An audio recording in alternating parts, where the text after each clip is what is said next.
ನಾವೇ ಕಾಣಿಸ್ಕೊಂಡ್ರೆ ಸರಿ, ಇಲ್ಲ ಅಂದ್ರೆ ಕೂಗಿ ಊರ್ ಜನನೆಲ್ಲ ಸೇರಿಸ್ಬೇಕಾಗತ್ತೆ.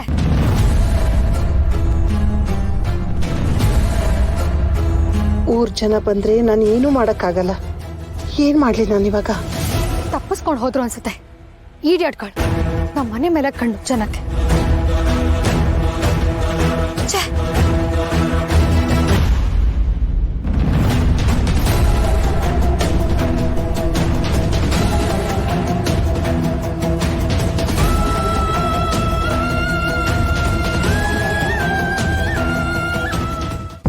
ಮಾವ ಯಾವಾಗ್ಲೂ ಬೇಜಾರಾದಾಗ ತನ್ನ ಮನ್ಸಲ್ಲಿರೋದ್ನೆಲ್ಲ ಈ ಮರದ ಹತ್ರ ಹೇಳ್ಕೊತಿದ್ದ. ನೀನು ಒಬ್ಳು ಅವನ ತಂದಾಕಿದ್ದ ನಮ್ಮ ಬಾಳ್ಗೆ ಕಲ್ಲಾಕಿ ಯಾಕೆ ಹೊಂಟೋದೆ? ಈ ಮರನ ತನ್ನ ತಾಯಿ ಏನೋ ತರ ಭಾವಿಸ್ತಿದ್ದ. ಆದ್ರೆ ಮಾವ ಅನ್ಕೊಂಡಿರೋಷ್ಟು ಕೆಟ್ಟವರಲ್ಲ ನನ್ನ ಅತ್ತೆ ಅಂತ ನನ್ನ ಮನ್ಸು ಹೇಳ್ತಿದೆ. ಕೆಟ್ಟ ಕಳಂಕ ಹೊರಿಸೋಗಿದ್ದಾರೆ, ಓಡೋಗಿದ್ದಾರೆ ಅನ್ನೋ ಮಾತೆಲ್ಲ ನನಗೆ ಡೈಜೆಸ್ಟೇ ಆಗ್ತಿಲ್ಲ. ನಾನು ಅನ್ಕೊಂಡಿರೋ ಅತ್ತೆನೇ ಬೇರೆ, ಮಾವ ತಿಳ್ಕೊಂಡಿರೋದೇ ಬೇರೆ. ನಾನು ಮಾವನ ಥರನೇ ಈ ಮರನ ಅತ್ತೆ ಅನ್ಕೊಂಡು ಮಾತಾಡ್ತಿದ್ದೀನಿ. ನನಗೆ ಗೊತ್ತು ಇದೆಲ್ಲ ಮೂಢನಂಬಿಕೆ ಅಂತ, ಆದರೆ ನನ್ನ ಮಾವನ ನಂಬಿಕೆನ ನಾನು ಗೌರವಿಸ್ತೀನಿ. ಹೇಳಿ ಅತ್ತೆ, ಯಾಕೆ ಮಾವನ ಮನಸ್ಸಲ್ಲಿ ನಿಮ್ಮ ಬಗ್ಗೆ ಅಷ್ಟೊಂದು ದ್ವೇಷ ಇದೆ? ನಾನೆಲ್ಲೋ ಓದಿದ ನೆನಪು, ಜಗತ್ತಲ್ಲಿ ಕೆಟ್ಟ ಮಕ್ಕಳಿರ್ಬೋದು, ಆದರೆ ಕೆಟ್ಟ ತಾಯಿ ಇರೋದಕ್ಕೆ ಸಾಧ್ಯ ಇಲ್ಲ ಅಂತ. ಅದ್ರ ಪ್ರಕಾರನೇ ನಾನು ನಿಮ್ಮನ್ನ ನಂಬಿದ್ದೀನಿ. ನಿಮ್ಮ ಮಾವನ ಮಧ್ಯೆ ಅಷ್ಟೊಂದು ಗ್ಯಾಪ್ ಆಗೋದಕ್ಕೆ ಕಾರಣ ಏನು?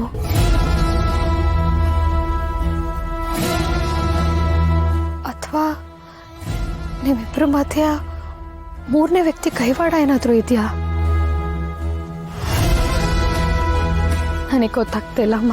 ಆದರೆ ಮಾವಂಗೆ ಪ್ರತಿ ಸಲ ಕಷ್ಟ ಎದುರಾದ್ರೆ ಅದಕ್ಕೆ ಕಾರಣ ನೀವೇ ಆಗಿರ್ತೀರ ಅನ್ನೋದು ಮಾವನ ತಲೆಯಲ್ಲಿ ಕೂತ್ಕೊಂಡ್ಬಿಟ್ಟಿದೆ. ನನ್ನ ಮಾವ ತುಂಬ ಒಳ್ಳೆ ಮನುಷ್ಯ. ಅಂಥ ಒಳ್ಳೆ ವ್ಯಕ್ತಿನ ನಾನೆಲ್ಲೂ ನೋಡೇ ಇಲ್ಲ, ನೋಡೋದಕ್ಕೆ ಸಾಧ್ಯನೂ ಇಲ್ಲ. ಅಂಥ ಒಳ್ಳೆ ಮನುಷ್ಯಂಗೆ ಮೋಸ ಆಗಬಾರ್ದಲ್ವಾ? ತಾಯಿ ಎಲ್ಲ ದೇವ್ರಿಗಿಂತ ದೊಡ್ಡೋಳು ಅಂತಾರೆ. ಯಾಕಂದರೆ ದೇವ್ರಿಗೂ ತಾಯಿ ಇರ್ತಾಳಲ್ವಾ? ಅದ್ರ ಪ್ರಕಾರನೇ ನಾನು ನಿಮ್ಮ ಹತ್ರ ಕೈ ಮುಗ್ದು ಬೇಡ್ಕೊತಿದ್ದೇನೆ. ನಾಳೆ ಮನೆ ಹರಾಜಾಗ್ತಿದ್ದಾರೆ. ಈ ಓತಿಕೆತ ನನ್ನ ಮಗ ನಂಗೆ ಸರಿಯಾಗಿ ರೋದನೆ ಕೊಡ್ತಾ ಇದ್ದಾನೆ. ತುಂಬ ಹಸಿವಾಗ್ತಾ ಇದೆ, ಭಯ ಬೇರೆ ಆಗ್ತಾ ಇದೆ. ಅಣ್ಣ ಯಾವಾಗಲೂ ಮಾಕಳವ್ವ ಅಂತ ಇದ್ದ. ಇವತ್ತು ನಾನು ಅದೇ ಕೇಳ್ಕೊಂಡ್ಬಿಡ್ತೀನಿ. ಅಮ್ಮ ಮಾಕಳಮ್ಮ, ನಂಗೆ ತುಂಬ ಹಸಿವಾಗ್ತಾ ಇದೆ. ಮನೇಲಿ ಊಟಕ್ಕೆ ಏನೂ ಕೊಡ್ತಾ ಇಲ್ಲ, ಅಡುಗೆ ಮಾಡೋಕ್ಕೆ ಏನೂ ಸಿಗ್ತಾನೂ ಇಲ್ಲ. ಪ್ಲೀಸ್ ನಂಗೆ ಏನಾದರೂ ಕೊಡಮ್ಮ ತಿನ್ನಕ್ಕೆ.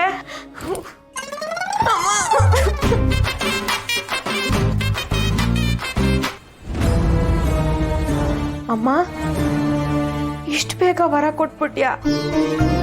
ನಾನು ತಗೋತಿರ್ಲಿಲ್ಲ, ಆದರೆ ತುಂಬ ಹಸಿವಾಗಿದೆ ಅಂತ ತಗೋತಾ ಇದ್ದೀನಿ ಅಷ್ಟೇ. ಬೇಜಾರು ಮಾಡ್ಕೋಬೇಡ. 4 ಇದೆ, ಅದರಲ್ಲಿ 1 ನಿಂಗೆ 3 ನಂಗೆ, ಆಯ್ತಾ?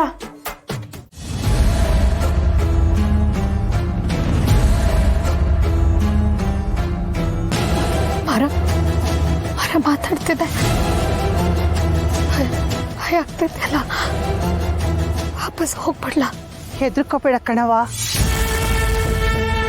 ನಾನೇನು ಮಾಡಲ್ಲ.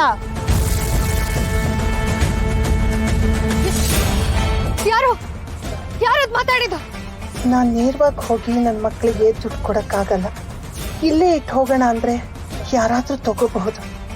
ಇದಕ್ಕೆ ಸರಿಯಾದ ದಾರಿ ಅಂದರೆ ನಾನು ಇದನ್ನು ನನ್ನ ಸೊಸೆ ಕೈಲಿ ಕೊಡಬೇಕು.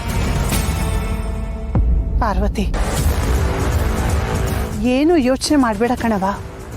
ಸಮಸ್ಯೆ ಅನ್ನೋದು ಕಾರ್ಮೋಡ ಇದ್ದಂಗೆ, ಅದು ಸೂರ್ಯನ ಬೆಳಕನ್ನು ಕತ್ಲು ಮಾಡ್ತದೆ. ಒಂದು ಸರಿ ಆ ಕಾರ್ಮೋಡ ಸರಿದು ಮಳೆ ಸುರಿದ ಮೇಲೆ ಮತ್ತೆ ಹೊಸ ಬೆಳಕು ಬಂದೇ ಬರ್ತದೆ. ಯೋಚನೆ ಮಾಡಬೇಡ ಕಂದ.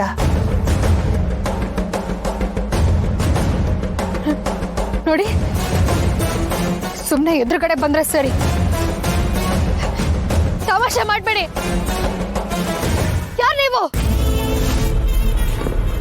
ಯಾರು? ಮಾಕಾಳವ್ವ.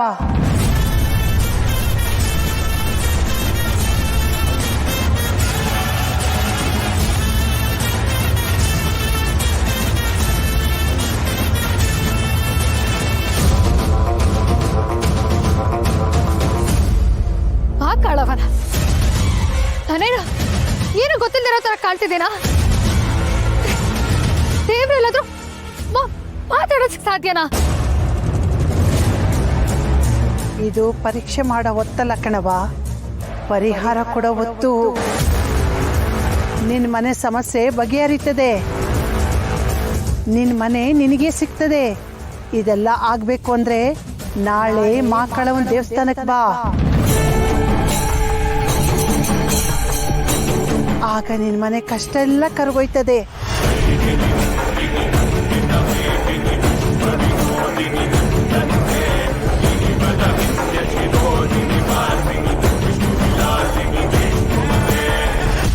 ಪರಿಹಾರನ? ನೀವು ಮಾಕಾಳವ್ವ ಅಲ್ವಾ? ಅದೇನ್ ಪರಿಹಾರನೋ ಇಲ್ಲೇ ಕೊಡಿ, ಮಾತಾಡಿ.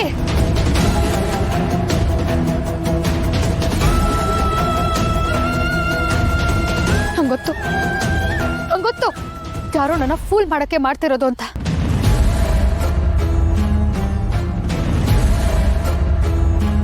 ಹಾಡ್ತೀನಿ ನಮ್ಗೆ.